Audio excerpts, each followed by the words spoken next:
Hello दोस्तों, कैसे हैं आप सब। आई होप ठीक होंगे। दोस्तों, आज की इस वीडियो में हम 11 सितंबर में जो करंट अफेयर के प्रश्न हैं उनको देखने वाले हैं, जो कि सभी परीक्षाओं के लिए महत्वपूर्ण साबित रहने वाली है। तो अगर आप चैनल पर पहली बार आए हैं तो चैनल को ज़रूर से ज़रूर सब्सक्राइब कर लें, ताकि ऐसी ही महत्वपूर्ण वीडियो आप सब तक पहुंचती रहे। तो आइए दोस्तों, शुरू करते हैं आज की क्लास। पहला प्रश्न है, निम्न में से कौन सा दिन अंतर्राष्ट्रीय चैरिटी दिवस के रूप में मनाया जाता है। अगर दोस्तों हम बात करें अंतर्राष्ट्रीय चैरिटी दिवस को, तो यह मनाया जाता है 5 सितंबर को। आपका यहाँ पर डी ऑप्शन बिल्कुल सही हो जाएगा। दूसरा प्रश्न कह रहा है, हाल ही में इन वलारमथी का निधन हो गया है, वे कौन थे। तो दोस्तों, वलारमथी जी कौन थे, तो यहाँ पर आपका ए ऑप्शन बिल्कुल सही हो जाएगा। ये वैज्ञानिक थे। चंद्रयान 3 के पीछे लॉन्चिंग के जिनकी आवाज़ थी, ये इसरो के वैज्ञानिक थी। तो ये आप याद रखिए। तीसरा क्वेश्चन कह रहा है, हाल ही में आयोजित किए गए डुरंड कप का खिताब निम्नलिखित में से किसने जीता है।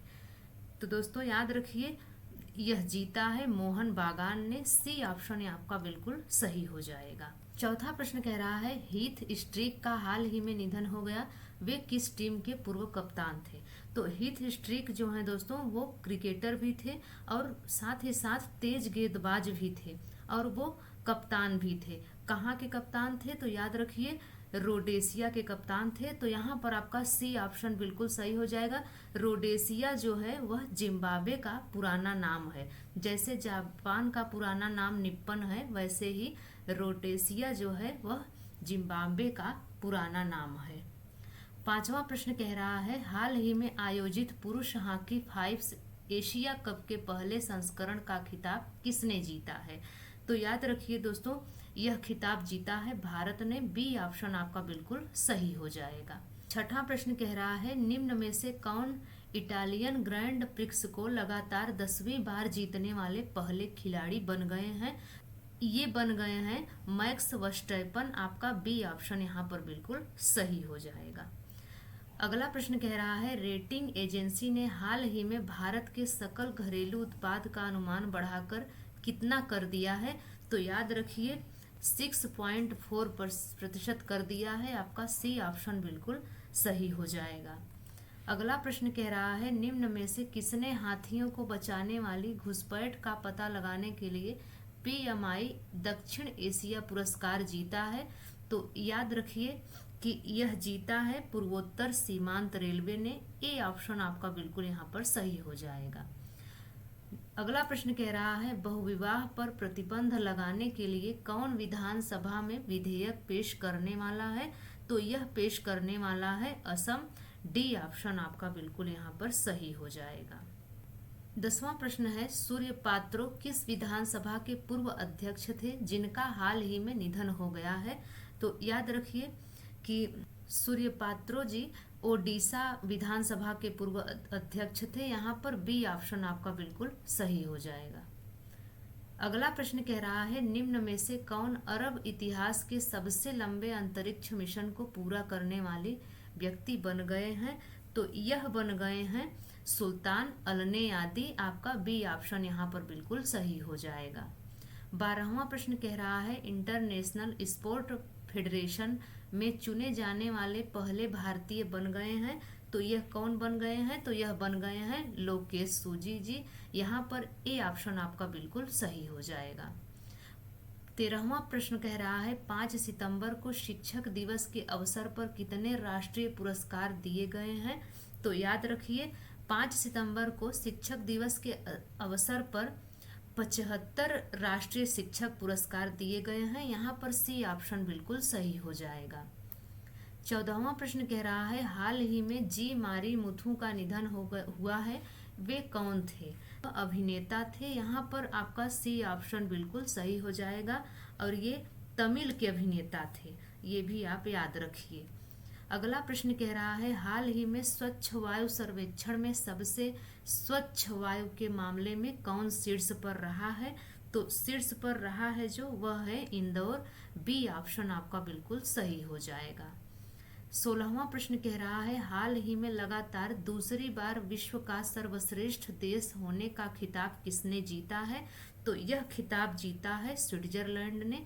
ए ऑप्शन यहाँ पर बिल्कुल सही हो जाएगा। 17वां प्रश्न कह रहा है वर्ल्ड आर्म रेसलिंग चैंपियनशिप में भारत ने कुल कितने मेडल जीते हैं? तो भारत ने कुल 11 मेडल जीते हैं। बी ऑप्शन यहाँ पर बिल्कुल सही हो जाएगा।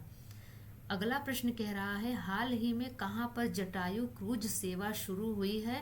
तो याद रखिए हाल ही में अयोध्या में जटायु क्रूज सेवा शुरू हुई है। ए ऑप्शन आपका बिल्कुल सही हो जाएगा। अगला प्रश्न कह रहा है हाल ही में किस राज्य ने पोइला बैसाख को राज्य स्थापना दिवस के रूप में मनाने की घोषणा की है? तो यह मनाने की घोषणा की है पश्चिम बंगाल ने। बी ऑप्शन बिल्कुल सही हो जाएगा। 20वां प्रश्न कह रहा है मून मैन ऑफ इंडिया के नाम से मशहूर व्यक्ति को एस इनोवेशन ने अपने निदेशक बोर्ड में शामिल किया है। तो किसे शामिल किया है? तो याद रखिए एम अन्नादुरई को शामिल किया है। सी ऑप्शन बिल्कुल सही हो जाएगा। अगला प्रश्न कह रहा है हाल ही में कहाँ के रायगढ़ साल और कोरापुट काला जीरा चावल को जीआई टैग मिला है? तो यह टैग मिला है ओडिशा को। यहाँ पर ए ऑप्शन आपका बिल्कुल सही हो जाएगा। 22वां प्रश्न कह रहा है सितंबर 2023 में संयुक्त राष्ट्र सभा यूएनजीए की कौन सी वी बैठक हुई है? तो यहाँ पर आपको याद रखना है 78वीं बैठक हुई है। डी ऑप्शन आपका बिल्कुल सही हो जाएगा।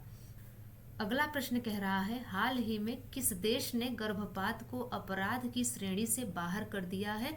तो गर्भपात को अपराध की श्रेणी से बाहर करने वाला जो है वह है मैक्सिको। यहाँ पर ए ऑप्शन आपका बिल्कुल सही हो जाएगा।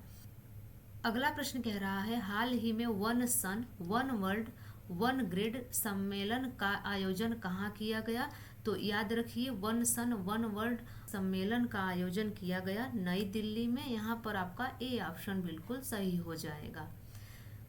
25वां प्रश्न कह रहा है मून स्नाइपर किस देश का मून मिशन चंद्रमा मिशन है? तो याद रखिए यह जापान का है। ए ऑप्शन बिल्कुल सही हो जाएगा। अगला प्रश्न कह रहा है स्वच्छ वायु सर्वेक्षण 2023 में 10 लाख से अधिक जनसंख्या की श्रेणी में प्रथम स्थान पर कौन सा शहर रहा है? तो यह शहर रहा है इंदौर। डी ऑप्शन बिल्कुल सही हो जाएगा। अगला प्रश्न कह रहा है हाल ही में बच्चों के एआई सिखाने में मदद के लिए सरकार ने किसके साथ समझौता किया है? तो सरकार ने समझौता किया है एडोब से। तो यहाँ पर आपका सी ऑप्शन बिल्कुल सही हो जाएगा। अगला प्रश्न कह रहा है हाल ही में किस राज्य के पूर्व मुख्यमंत्री को भ्रष्टाचार के आरोप में गिरफ्तार किया गया है? तो यह किया गया है आंध्र प्रदेश के मुख्यमंत्री को। यहाँ पर सी ऑप्शन बिल्कुल सही हो जाएगा। और आंध्र प्रदेश के पूर्व मुख्यमंत्री का नाम क्या है? तो याद रखिए चंद्रबाबू नायडू है जिन्हें कि भ्रष्टाचार के आरोप में गिरफ्तार किया गया है। अगला प्रश्न कह रहा है हाल ही में किस देश ने आधिकारिक रूप से 3 सितंबर को सनातन धर्म दिवस घोषित किया है? तो यह किया है अमेरिका ने। बी ऑप्शन बिल्कुल सही हो जाएगा। अगला प्रश्न लास्ट प्रश्न है हाल ही में भारत के सबसे पहले भूमिगत ट्रांसफार्मर का उद्घाटन कहाँ किया गया है? तो यह उद्घाटन किया गया है बेंगलुरु में। बी ऑप्शन बिल्कुल सही हो जाएगा। दोस्तों यह वीडियो आपको कैसे लगी आप कमेंट्स में ज़रूर बताएं। अगर यह वीडियो आपको अच्छी लगी हो तो लाइक शेयर ज़रूर करें। तो मिलते हैं दोस्तों अगली वीडियो में, तब तक के लिए नमस्कार।